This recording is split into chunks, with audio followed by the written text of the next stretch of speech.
श्री राम, हर हर महादेव। आज चर्चा करते हैं 5 राज्यों में चुनाव हुए। 5 राज्यों में चुनाव के बाद 3 राज्य में, जिसमें से 2 राज्य में भाजपा की अपनी सरकार बनी, 1 राज्य में एनडीए की सरकार बनी। असम में एनडीए की सरकार बनी, फिर भी भाजपा खुद से बहुमत पर है। लेकिन भाजपा का इतिहास रहा है कि वह अगर गठबंधन में चुनाव लड़ती है तो सरकार भी गठबंधन में ही बनाती है। ये नहीं कि फायदा हुआ तो सरकार को छोड़ दे।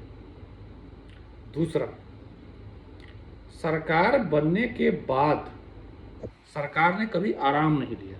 सरकार बनने के बाद जो सरकार बनी वो उसी समय से अपने संकल्प पत्र को लागू करने पर लग गई। जैसे असम की सरकार, हेमंता दा, anti encroachment drive full fledge, infrastructure full fledge, जो भी वादे उन्होंने किए उस पर उसी पल से शपथ ग्रहण के बाद से जुड़ गए।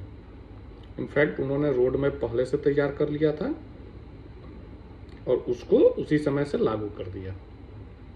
उसी तरीके से बंगाल में जब अमित शाह जी ने संकल्प पत्र जारी करते वक्त कुछ वादे किए थे बंगाल की जनता से, उन्होंने यह बोला था कि जब हमारी पहली कैबिनेट बैठक होगी उसमें सीमा पर तारबंदी के लिए जमीन अलॉट करना हमारी पहली प्राथमिकता है।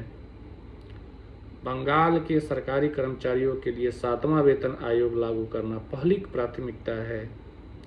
जो भी और भी संकल्प पत्र में जो वादे किए वह पहली प्राथमिकता है।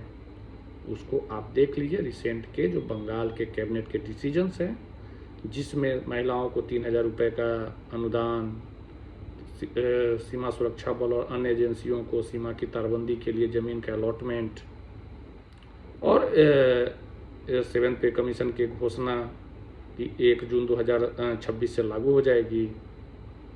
अब इसको इम्प्लीमेंट करने में तो टाइम लगेगा क्योंकि अब सरकार नहीं आई है, लेकिन ये आप देख रहे हैं। उसके बाद ये सड़क पर कहीं भी टेका दे के बैठ जाते थे और कब्जा करने लगते थे, जो उनको लगता था यहीं पे उनका धार्मिक कार्य चलेगा, उस पर रोक लगाना। वही कलकत्ता पुलिस, आपको याद होगा जब ममता बनर्जी या कांग्रेस की सरकार थी कैसे बिहेव करती थी, और आज बीजेपी की सरकार है तो कैसे। इसीलिए मैं बोलता हूँ पुलिस कहीं की न गड़बड़ होती है न सही होती है। पुलिस वही करती है जो वहाँ का पॉलिटिकल लीडरशिप उसको करने के लिए बोलता है। देख लीजिए, चाहे उत्तर प्रदेश हो, चाहे बंगाल हो, चाहे बिहार, ये चीज आप देख रहे हैं।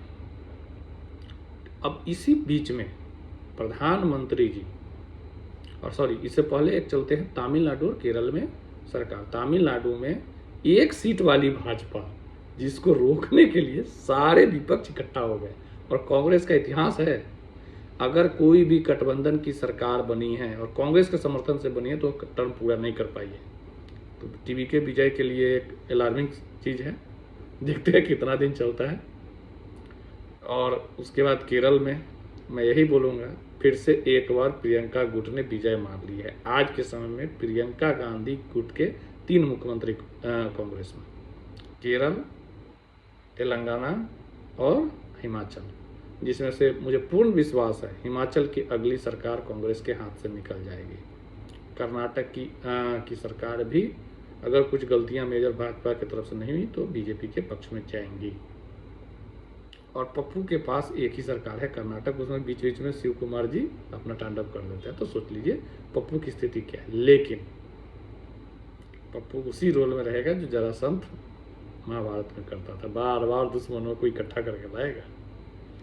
तो आप समझ सकते हैं जो क्यों इनको अंदर नहीं किया जा रहा है, इतना इनके खिलाफ तगड़ा सबूत होने के बाद भी।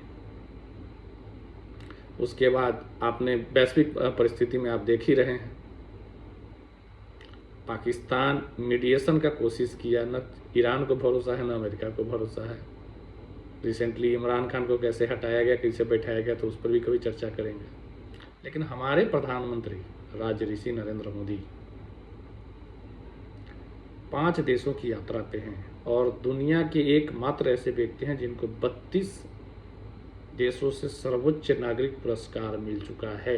आज आखिरी मतलब जो लेटेस्ट है उसके बाद only leader in the world, यह है नरेंद्र मोदी जी का दुनिया में रुतबा या भारत का रुतबा है। मौजूदा परिप्रेक्ष्य में भारत की स्टेचर है कि world believes Bharat as the axis of the global movement and activity.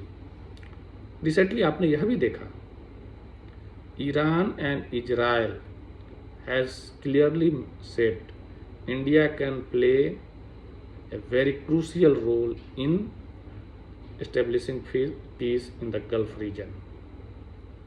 Means any deal brokered by and mediated by India is reliable, sustainable and reasonable. But you know, as the orange arrogant Trump बोलता कुछ और है, करता कुछ और है, जो उसमें मेडिएशन करने जाएगा वो भी बदनाम होगा। तो ये चीज़ें आप देख रहे हैं। तो भारत बहुत फूक फूक के कदम उठा रहा है। इस बीच में 5 देशों की यात्रा पे नरेंद्र मोदी जी ने जब पहले गए यहाँ पे यूएई, आपने देखा strategic defence pact, gas storage reserve in India. Just tell me what was the oil reserve capacity emergency time before 2014. Moreover, Congresses are claiming that during our time the crude oil price was $128 per barrel. Right? Recently it is around $228 per barrel. But at that time the petroleum price was 83. Right now it is 100 to 105, right? In BJP ruled state it is around 100, 105, and in Congress state you can imagine yourself, right? In that case, you just think, was there any international and global activity going on? They were completely peace, no global slowdown, no global crisis. There was a crisis where in the leadership in India, policy paralysis as well as the corrupt leadership that brought India into fragile five. India was not able to pay the oil bill, so it paid oil bond which was to be paid by the next government from 2017 to 2022. हमारे गांव में कहावत है, कर्जा लेके घी पीना। मुझे पता है मैं अगली बार आऊँगा नहीं, मुझे अभी जनता को संतोष करना है, तो मैंने क्या किया, महंगा है तो जनता को अभी पैसा पे करना नहीं है, सामने वाले से भीख मांग लिया, उधार मांग लिया और जनता में बांट दिया, तो मिला जुला के उसमें भी कमा लिया। Let the next coming government suffer. This is what Narendra Modi suffer when they say that when crude oil was near about $80 per barrel, why government did not pass the benefits to the user? Now tell me, when it was near about $80 per barrel, first time in Narendra Modi government reduced, and for around 2 years the petroleum price was near about 65 rupees per liter. Moreover, now tell me, how many times petroleum price products were raised since 2022? I think this is the first time, despite global crisis. Remember global crisis. We recently fought back COVID. After that, Russia-Ukraine war. Right now, Gulf thing. In between, we had our local domestic issues. Despite all the happenings, Bharat maintained lowest rise in the crude price of petroleum products, despite India relying upon around 85 to 90% energy needs upon import facilities. Such is the management of the government. And you know, despite so much propaganda, so much conspiracy, so much noise that the government has increased so much prices, public क्या बोलती है? Public बोलती है मोदी के लिए 200 रुपये भी litre petrol भरा लेंगे, because public has faith on Modi. If Modi cannot do, nobody can do. That is the aura Narendra Modi has earned. That is the faith he has earned. So those who are advising Narendra Modi should do this, Narendra Modi should do that, should think within themselves. So I will say, trust Modi. Situation might be tough. You might also face difficulty. But when you compare to the rest of the world, you will feel proud. India still has been able to manage the things much more better than the developed nation superpowers. That is the aura of India. World is looking at India, Narendra Modi, with hope that he is the hope for reliable partnership, for the growth, and for the peace. We are the balancing factor now. But Congress, as usual, will keep claiming. Meanwhile, Hemanta ने बोला हेमंत पवन का पेरा बनेगा.